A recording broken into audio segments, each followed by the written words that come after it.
अस्सलाम वालेकुम viewers. Novel 8 episode number 19। समी वो उसे आवाज़ें देती हुई आ रही थी कि इसकी नज़र नीचे डलवान वाली साइड पर बैठे समी पर गई। पलक ने गहरा सांस लिया। वो छोटे छोटे कदम लेती उसकी तरफ बढ़ी। वो उस चेहरे से बैठा हुआ था जैसे हर चीज़ को भस्म कर देगा। पलक धीमे लहजे से चलती उसके साथ आकर बैठ गई। सर्दी बढ़ रही थी, हवा में खनक थी और यहाँ की ठंडी वादियाँ खून जमा देने की हद तक सर्द थीं।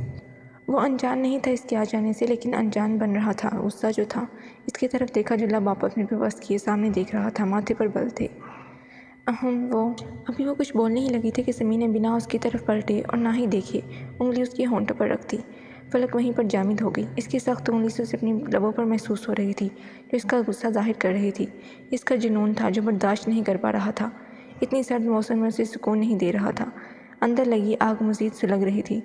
बेहतर होगा कुछ ना बोलो, दांतों को पीसते हुए कहा। पलक ने उसे देखा जो बिल्कुल भी ठीक मूड में नहीं था। क्यों इतना जुनूनी था वो, इसे नहीं इल्म था। इसने नरमी से उसका हाथ पकड़कर अपने हाथ में लिया। समी, प्यार से उसका नाम लिया। कब से जानती हो तुम? इसकी तरफ घूमते शोला बरसाती निगाहों से पूछा। पलक बेख्तियार बेंच की बाजू से लगी, लेकिन समी के हाथ पर ग्रिफ्ट सख्त हो गई थी। मुझे क्या पता, हल्की आवाज़ में मिनाई। इस वक्त वो ऊंची आवाज़ में बोलना नहीं चाह रही थी। तुम्हें कैसे नहीं पता? वो तुम्हारे हुस्न के कसीदे पढ़ रहा था और तुम्हें पता ही नहीं। इसके हाथ से खींचकर हाथ निकालते हुए शदीद गुस्से में था। पलक ने लम खींचकर उसका ये अमल देखा। समी, मुझे नहीं पता था कि वो अपनी सफाई में बात पूरी कर देती अगर आखिरी अल्फाज अदा करते हुए समी की सरीख आंखों को खुद पर अलर्ट की तरह ना देखती। तुम मुझे ऐसे देख रही है जैसे गलती मेरी है। वो तकरीबन रो देने को थी, जैसे वो गुस्सा कर रहा था। तो किसकी गलती है? कौन उल्टे सीधे मेकअप थोपता है चेहरे पर? तुम ही हो ना, जिसके चेहरे पर हर वक्त आईलाइनर और लिपस्टिक लगी रहती है। वो इसकी कलाइयाँ पकड़ता तेज से बोला। इसका अपना गुस्सा कंट्रोल नहीं हो रहा था। समी राजपूत था, वो जिसने जुनून की हद तक पलक को चाहा था, और कोई और इसकी चाहत के दावेदार निकल आए, ये माफ़ी के काबिल नहीं था। यू आर हर्टिंग मी समी, पलक ने नम आंखों से उसे कहा, जो इसकी कलाइयाँ अपने गिरफ्त में लिए हुए था। एक बात कान खोलकर सुन लो फलक, तुम बीवी हो मेरी, इज़्ज़त हो मेरी। मैं तुम्हें बिल्कुल इजाज़त नहीं दूंगा कि तुम्हारे हुस्न पर मेरी अलावा किसी की नज़र पड़े। इसकी नम आंखों को किसी खातिर में लाए बगैर वो मज़ीद उसकी कलाइयों पर जोर देता। एक एक लफ्ज़ शोला बना गया था। इसके दबाव देने से फलक को ऐसे लगा जैसे इसके हाथों से सारा खून रुक गया है, और अगर अब समी ने ना छोड़े हाथ तो यकीनन इसकी कलाइयों के मांस फट जाएंगे। शदीद तकलीफ़ इसकी आंखों में समी का चेहरा धुंधला हो गया। चंद सेकंड में आंसू की लड़ी गालों पर वो तो जैसे बेहिस और जालिम बना हुआ था। समी, यू आर हर्टिंग, इसकी आवाज़ बढ़ आई। समी ने कड़े तेवरों से उसे देखा और झटके से हाथ छोड़े और दोबारा चेहरा सामने कर लिया। इसका जिस्म में अचानक छोड़ने से एक शदीद दर्द की लहर उठी। सर्दी से उसके मुंह से सिसकी उभरी। फलक ने रंजीदगी से उसे देखा। खबरदार, जो एक कदम भी यहाँ से हिली। वो उठकर जाने लगी थी कि इसकी सख्त वहशतज़दा आवाज़ ने उसके कदम वहीं जमा दिए। ये भी कबूल नहीं था कि वो उससे दूर जाए। वो अब इसकी हरकतों पर बिना आवाज़ के रोने लगी थी।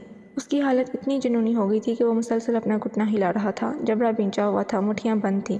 आवाज़ ना आई तुम्हारी। इसकी हल्के हल्के सूसू करने पर वो दोबारा गिर जा। फलक ने उसे कहर बरसाती निगाहों से देखा। दिल तो कर रहा है जान निकाल दूँ उस उम्र की।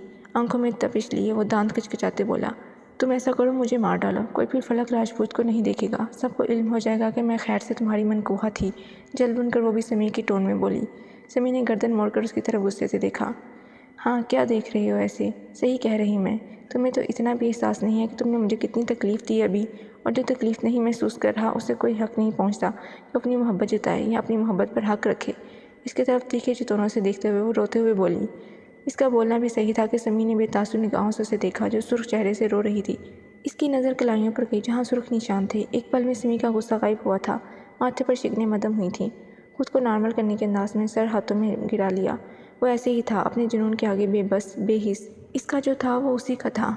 नहीं था इसमें इतना ज़ब्त कि अपनी मलकियत पर किसी की निगाह देखे, और इसमें वो ध्यान नहीं दे सका कि उसे तकलीफ़ दे गया था। तुम रहो इसी जुनून के साथ यहीं। खबरदार, जो मुझे मनाने आई या बात की, मुझसे ज़्यादा जहरीला तुम्हें कोई नहीं मिलेगा। इसकी तरफ उंगली करती इसी की तरस में गुस्से से कहा। अगर वो समी राजपूत था तो फिर वो भी फलक राजपूत थी। समी राजपूत जैसे बंदे को सीधा करने वाली। फलक, इसने खुद को कंट्रोल करते उससे पुकारा। जा रही है फलक, खबरदार पीछे आए तुम। पिस्टल देखी थी ना मेरे पास, सारी गोलियां तुम्हारे अंदर उतार देनी। सबसे पहले इन आंखों में गोली मारूंगी जो मुझे नर्वस कर देती हैं। उसकी तरफ तीखी आंखें करते कहा। लहजा तुर्श था। आखिरी बात पर समी ना चाहते हुए भी मुस्कुराया और सर घुमाकर उसे देखा। इसका यही देखना तो फलक को रूह तक पिघला देता था। इसकी निगाहों ने एक सेकंड में फलक का गुस्सा सटपटाने में बदल दिया था। इसने बेख्तियार थूक निकला। समी राजपूत कितनी दिलकशी से फलक को देखता है। अगर कोई इन निगाहों को देख ले तो दिल हार बैठे, जान फना कर दे। दफ़ा हो जाओ, जा रही हूँ मैं। خود کو اس کی نگاہوں سے غائل ہونے سے بچاتی اس غصے والی انداز میں بولنا چاہا، لیکن لہجہ وہ غصہ نہیں پکڑ سکا۔ سمی نے اس کی گلائی پیار سے پکڑی، بہکا دینے والی نگاہوں سے، ہلکی مسکان سے اسے دیکھتے بینچ سے ٹیک لگائی۔ فلک کا سانس جیسے اٹک گیا تھا سینے میں، وہ چاہ کر بھی اس کے ہاتھ سے اپنی کلائی نہیں نکال سکی۔ اس نے مسکراتے اس کی کلائی کو ہونٹوں کے پاس کیا۔ فلک نے پتھرائی آنکھوں سے اسے دیکھا، جیسے اس نے کوئی جادو کر دیا ہو جو اس کے چہرے سے نظریں ہلنے نہ دے۔ بڑی دل لگی سے اس کی کلائی پر گہرا بوسہ دیا، ایک کرن سا اس کے پورے جسم میں جیسے سرایت کر گیا تھا۔ ہاتھ جو سمی کے ہاتھ میں تھا بے ساختہ کانپ اٹھا۔ وہ جانتا تھا فلک کی حالت کیا ہوگی۔ اس کی کلائی کو جھٹکا دیا، وہ ملائم برف کی طرح اس کے سینے سے جا لگی۔ بے اختیار فاصلہ بنانے کے لیے اس کے سینے پر ہاتھ رکھا۔ کیا کہہ رہی تھی؟ اس کے چہرے پر بالوں کو کان کے پیچھے کرتے پوچھا۔ اس کی گمبھیر آواز نے فلک کی پلکیں جھکا دی تھیں۔ جتنا مرضی وہ غصہ کر لے، اس کا غصہ اپنی آنکھوں سے غائل کرنے کا ہنر صرف سمی راجپوت کے پاس تھا۔ میں نے کیا کہا؟ اس کے ہاتھ سے اپنا ہاتھ چھڑانے کی کوشش میں منمناتے ہوئے کہا۔ نہیں، کہہ رہی تھی کہ میری ان آنکھوں کو پہلے گولی مارو گی جو تمہیں غائل کرتی ہیں۔ اس کی کلائی کو اور گرفت میں لیتے وہ اسے سرخ کر گیا تھا۔ نہیں تو ہلکا سا سر نفی میں ہلایا۔ اس کی گرم سانسیں اسے سیدھا اپنے ہونٹوں پر محسوس ہو رہی تھی۔ یہ جان فنا کرنے کے لیے کافی تھا۔ مسز فلک راجپوت، یہ سمی راجپوت کی آنکھیں ہیں جن کی لگن فلک راجپوت سے ہے، اور فلک راجپوت سمی راجپوت کی سانسیں ہیں۔ اس کے من موہے چہرے پر محبت کی تپش ڈالتے ہوئے کہا۔ فلک نے گہرے سانسوں سے دیکھا۔ اتنا چاہتے ہو؟ اس کی گردن کے گرد باہیں پھیلاتے ہوئے وہ مسمرائی سا بولی۔ بے حد۔ اس کے چہرے کو ہاتھوں کے پیالے میں لیا۔ بے انتہا۔ اس کے ماتھے پر بوسہ دیا۔ اور تم؟ پھر اسے دیکھا۔ مجھے سوچوں گی۔ اس کی آنکھوں میں تشنگی دیکھتے ہوئے وہ اسے تنگ کرتے ہوئے بولی۔ فلک سے اٹھ۔ اس کے ہونٹوں کے پاس ہونٹ لا کر گہری آواز میں کہا۔ کیا؟ اس کے نزدیکی پاگل کر رہی تھی۔ یہی کہ میں تمہاری محبت ہوں۔ اس کے تشنہ لفظ کو دیکھتے وہ خماری سے بولا، اور فلک کی آنکھوں کو دیکھا جس سے وہ غائل ہوتی تھی۔ لڑکیاں اظہار کرنے میں ماہر نہیں ہوتی، وہ سراپا اظہار ہوتی ہیں۔ اس کی آنکھوں پر بوسہ دیتے ہوئے وہ سمی راجپوت کو معتبر کر گئی تھی۔ وہ سودگی سے مسکرایا۔ عشق، محبت، جنون، طرب، چاہت، دل لگی، وفا، پسند، سب کو ملایا جائے تو صرف تم۔ اس کی آنکھوں پر ویسے ہی بوسہ دیتے کہا۔ وہ مسکراتی۔ کوئی آج فلک سے پوچھتا وہ کتنا خود کو معتبر محسوس کر رہی تھی۔ میری جان، اس کے گال سہلائے۔ فلک نے سوالیہ نظروں سے اسے دیکھا۔ میرے علاوہ تم کسی کے سامنے نہ سجو گی نہ سنورو گی۔ اس کے ہونٹوں کو سہلاتے ہوئے وہ وارننگ بھی پیار سے دے رہا تھا، جنونی تھا۔ سوئی وہیں پر اٹکی تھی۔ سمی، فلک کی صدمے زدہ آواز نکلی۔ اس کی سوئی ابھی وہیں تھی۔ Feel it. اسے کوئی بھی بات کہنے سے منع کرتا وہ دوبارہ سے اس کی آنکھوں پر بوسہ دے گیا۔ اس کے ہونٹوں کو دیکھا جو کٹاؤ دار تھے۔ اگر انہیں انگلیوں سے پکڑ کر اکٹھا کیا جاتا تو پورا دل بن جاتا۔ وہ اس کے ہونٹوں کا دل بنا کر دل فریبی سے ہنس دیا۔ فلک نے گورا جو اسے تنگ کر رہا تھا۔ طلب تم۔ اس کی آنکھوں میں دیکھتے ہوئے فلک کو پلکیں جھکانے پر مجبور کر گیا تھا۔ مسکراتے اس کے لبوں کو نرم گرفت میں لیا۔ فلک نے ایک ہاتھ اس کے بالوں میں ڈال دیا اور دوسرا اس کی گردن کے گرد تھا۔ ہوا سرد تھی، کلاش کی ہوائیں جھومتی ان کے ارد گرد ساز بجا رہی تھی۔ ان کی مدہوشی پر خاموشی نے جیسے پہرا دے دیا تھا کہ کوئی انہیں تنگ نہ کرے۔ ان کی قربت ایک دوسرے کے لیے کافی تھی، جیسے یکجان دو قلب۔